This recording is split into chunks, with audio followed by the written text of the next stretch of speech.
Saludamos a Javier Vicen. Javier, reflejábamos recién números escandalosos de la pobreza en Río Cuarto. 17 puntos creció en un año. ¿Cómo estás, Javier? Hola, Guillermo, sí, te estaba escuchando atentamente.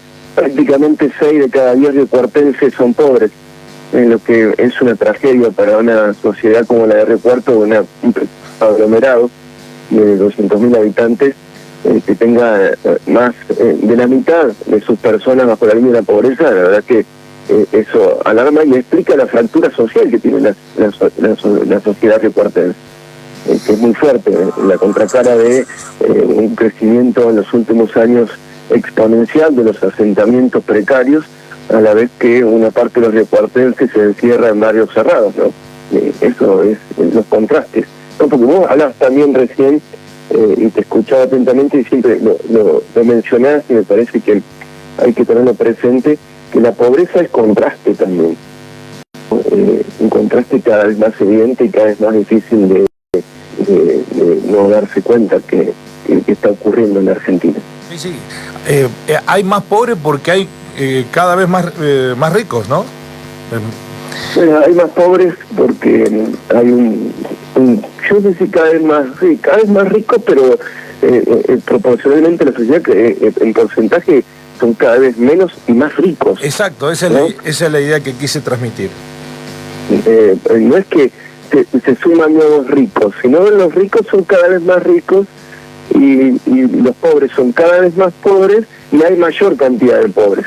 No sé si alcanza a entender la idea, pero lo que está hablando es un crecimiento importante de la desigualdad y de la vulnerabilidad social, ¿no? Porque estos números quedan un poco tardíos en los porcentajes. Estamos hablando de una sociedad extremadamente vulnerable, ¿no? Vulnerable a todo lo que significa la pobreza, vulnerable a no solamente a las condiciones materiales, sino también espirituales. Es mucho más abarcativo esta cifra que se conoció. Y respecto al futuro también, ¿no? Porque acá no solamente estamos hablando de la actualidad, sino también, y siempre lo hablamos, de la pobreza infantil que esto implica. Si en Río Cuarto la pobreza está en el 54,3%, cuando nos concentramos en los niños y las niñas, este porcentaje es mucho más elevado, porque en las familias hay más niños y niñas que adultos, ¿no? ¿Cuál es el futuro para una sociedad como la riocuartense con estos niveles, ¿no? Y es similar a lo que ocurre a nivel país. Pero saliendo un poco honesto de la discusión, yo creo que hay que preguntarse por qué ocurre esto que está ocurriendo, ¿no? Porque identificar las causas me parece que es lo primero que tenemos que hacer para abordar el problema como sociedad. Y lo que ocurre es que en Argentina las causas están en disputa, ¿no? De por qué tenemos estos niveles de pobreza y por qué la pobreza subió lo que subió. Ayer el gobierno nacional ensayó una defensa haciendo referencia a la herencia del populismo. Yo me puse a hurgar en los datos de lo que viene ocurriendo en los últimos 10 años. Cristina Fernández de Kirchner se fue con un 25% de pobres, Macri con un 35%, Alberto Fernández, Cristina Fernández y Massa con casi un 42%. Y Milei, en apenas 6 meses, tiene un 53% de pobreza a base de su plan económico de motosierra. ¿Qué dijeron Milei y Caputo? Siempre tan activos en redes sociales, pero en este caso con bastante poca actividad. Que se evitó que la pobreza llegara al 90%, ¿no? Es el 53% y tenemos que estar contentos porque se evitó que se llegó al 90% de pobres producto de esta herencia. Pero fíjate cómo va subiendo de a 10 puntos porcentuales por gobierno la pobreza. Es decir, que quizá las respuestas para salir de esta situación no estén tanto en el pasado, sino en el futuro, ¿no? La situación heredada era extremadamente compleja, y en eso tiene razón Milei y Caputo, Lo que no tiene razón es en qué están tratando de llevar adelante para solucionarlo, ¿no? ¿Había que hacer un ajuste? Vamos a suponer que sí, ¿no? Porque había déficit fiscal, porque había problemas con el sector externo, porque había faltantes de dólares, porque la inflación era de todos los meses arriba del 4 o 5%, una macro muy desequilibrada. Ahora, instrumentaron un plan, Guillermo, que sube 10 puntos porcentuales en apenas 6 meses la pobreza. Y multiplica, porque esto también hablamos de los pobres, pero no hablamos de la indigencia, multiplica por 2 la indigencia. ¿Eso qué quiere decir? Que multiplica por 2 la cantidad de personas que sufren hambre, destruyendo además la economía real. Y me parece que lo más destacable para pensar, ¿no?, en esto de las causas de lo que viene pasando en Argentina, es analizar lo que ocurrió en otros momentos de la historia donde hay una disparada de la pobreza como la que ocurrió en este primer semestre, ¿no? Y tenemos picos que sube la pobreza en Argentina como los del 2001-2003, es decir, la crisis de salida a la convertibilidad o la hiperinflación de Alfonsín.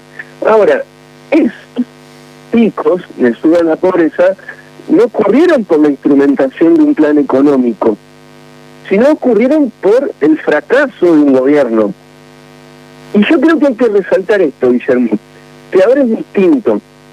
Y ahora no se trata del fracaso de Macri, no se trata del fracaso de Cristina, no se trata del fracaso de Alberto Fernández. Se trata de una decisión deliberada del gobierno, de la instrumentación de un plan económico que tiene esta consecuencia y que buscó bajar la inflación heredada, que era compleja, que era alta, sí, pero que buscó bajar esa inflación con una gran depresión en la actividad económica. Es lo que Milei llama el ajuste más grande en la historia de la humanidad. El ajuste más grande en la historia de la humanidad, que es cierto, nunca la Argentina tuvo un plan de ajuste con estas magnitudes, se ha llevado puesto un montón de argentinos que antes formaban parte de la clase media y que ahora son pobres. Y por supuesto que se llevó puesto a los que antes eran pobres y ahora son más pobres. Es la consecuencia, Guillermo, de una mirada económica extrema, que es la mirada económica del libertarismo.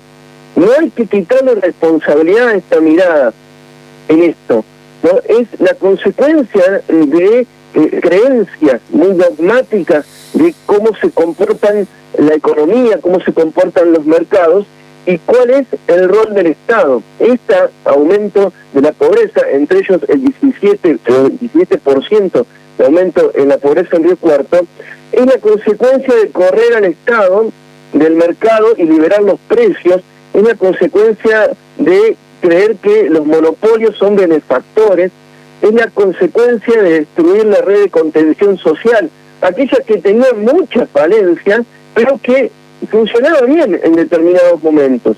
Es la consecuencia de la devaluación que instrumentó la brutal devaluación de diciembre del gobierno de Javier Milei, es la consecuencia del ajuste fiscal brutal y liberar los precios, subiendo tarifas de los servicios públicos que se hacen impagables para los argentinos y a su vez también subiendo los impuestos a los sectores medios, porque eso es lo que ha hecho el gobierno de Javier Milei, sin una política de ingresos, ¿no?, como han tenido otros planes de estabilización que han contemplado que el salario se destruye cuando se toman estas medidas, y el gobierno de Javier Milei no tuvo ninguna política de ingresos para con los trabajadores, tanto formales como informales, no tuvo ninguna política de ingresos para los jubilados. Todo lo contrario, lo que buscó es destruir el ingreso para deprimir la actividad económica, para bajar la inflación.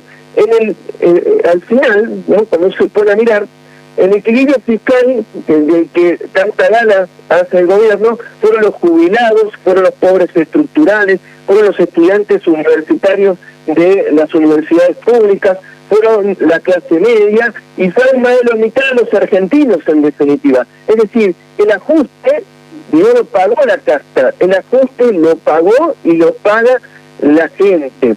Todo esto Guillermo, para tener la misma inflación que Guzmán, del 4% mensual. Si hacemos un análisis costo-beneficio, como tanto le gusta hacer a los economistas del palo de Javier Milei, el costo ha sido enorme.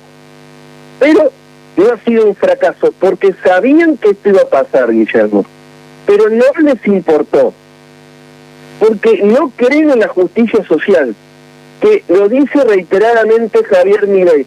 No creen en esto y hacerle piecito a alguien para que pueda salir de la situación en la que se encuentra. No creen en esto de tirarle un salvavidas a los más necesitados. No es un fracaso, y voy a insistir con esto. No es un fracaso porque en estos meses en el que la mitad de los argentinos es pobre y casi 60% de los riocuartenses es pobre, hay algunos que ganaron. Ganaron los de la timba financiera, ganaron las empresas alimenticias que han mostrado balances con cuantiosas ganancias en los primeros 3 meses, 4 del gobierno de Javier Milei, ganaron los blanqueadores que ahora están sumando dólares a las reservas del Banco Central fuerte porque después lo van a poder sacar, y evadieron durante muchos años y no pagaron absolutamente nada. Ganaron las petroleras, que tuvieron un aumento exponencial en el precio de los combustibles. Ganaron las empresas de la medicina prepaga,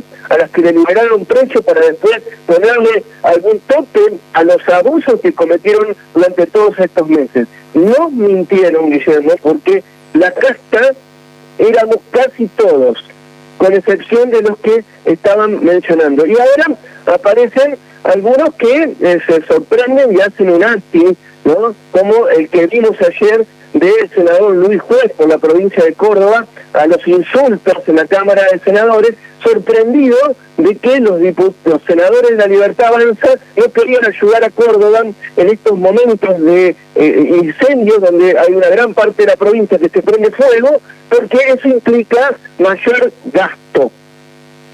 Los argentinos, para Javier Milei y la mirada de los libertarios, somos un gasto, ¿no? Eso es el presente. Y lo que a mí más me preocupa, Guillermo, es el futuro.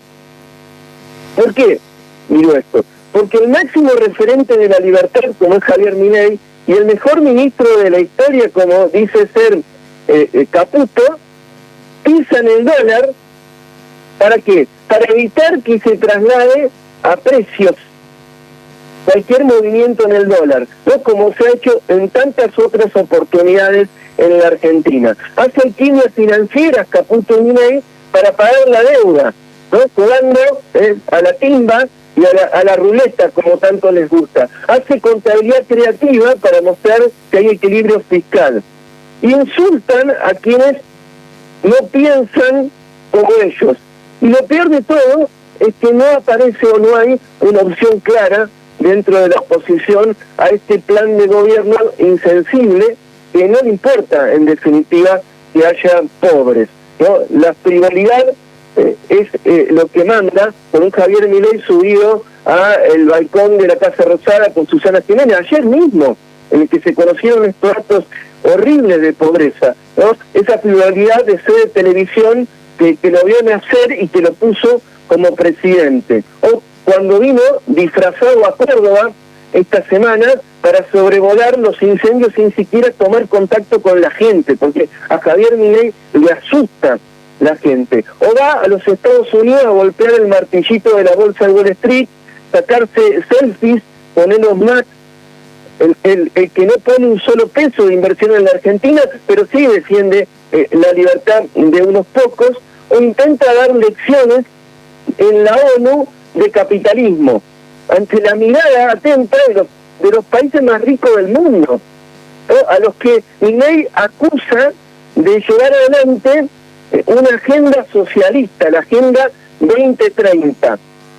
No solo estamos, Guillermo, ante una pobreza material, que han reflejado los números del INDEC, sino estamos ante una pobreza intelectual y de sensibilidad del libertarismo.